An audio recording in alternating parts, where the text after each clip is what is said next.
TV, dalawang course lang yung hindi ka mag-aaral ng education, kagaya kay Jane.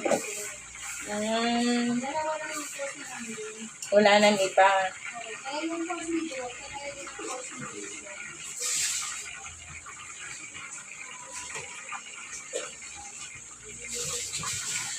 Sa iba na lang sana siya school nag-aral.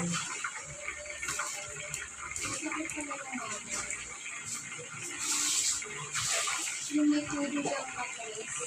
Ha? Yung may tubig ang matalis. Yung kagaya din ang matalis. Ah, yung ano, sakit ng mama niya? May ganun pala yun.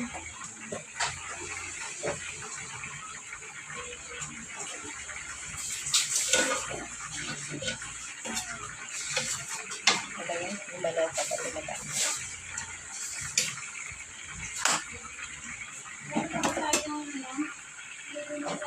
Wala bang iwan dito?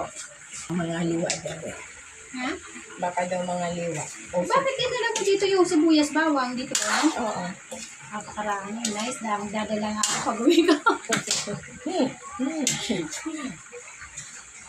Dadala ako ng bawang. Nag-plastic na ako habang wala pang kuya. Laki ng plastic, ha? Tsaka yung bigas. Saan mo ilalagay? Sa bag. Bag lang ni Rin ang dala ko. Buti malaki ang bag mo. Hindi, bag lang nga ni Rin ang dala ko. Tsaka may dala akong maliit na eco bag. Magtataka yan, bakit madami? Uwi ka na mamaya. Hindi, sa linggo. Ay, sabado pala ngayon. Bukas. Wala ka na maliliit na sibuyas. Tsaka yung bawang. Kasi yung bawang matagal na sila. Alam mo, bawang sa tindahan ganito, 10 piso. Mahal nga yan sa tindahan. Alam mo, kuha ko na madami. Nakalitan ako ngayon.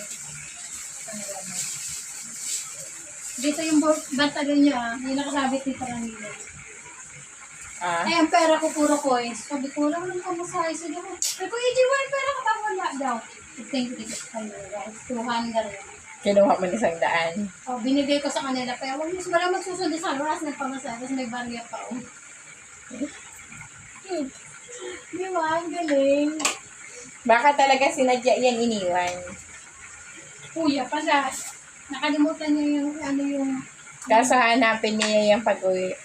Sabihin ko na lang sa kanya mamaya.